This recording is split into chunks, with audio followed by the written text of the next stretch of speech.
असलामुअलैकुम।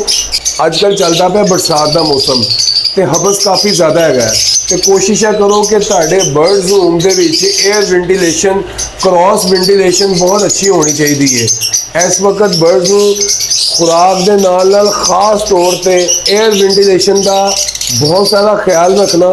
हवा are par bird room च होनी चाहिए ताकि बर्ड रूम के अंदर हबस ना होए। बर्ड लव बर्ड गर्मी भी इन्ना डिस्टर्ब नहीं होता ना सर्दी डिस्टर्ब होता है, लेकिन इस मौसम के हबस की वजह तो बर्ड बहुत ज़्यादा डिस्टर्ब होता जे। तो तुसी एयर वेंटिलेशन का बहुत सारा ख्याल रखना है। तो अल्लाह ताला ने चाहे तो माशाल्लाह जी लव बर्ड अलहमदुलिल्लाह बड़ी तेज़ी ना सेल हो रहा है।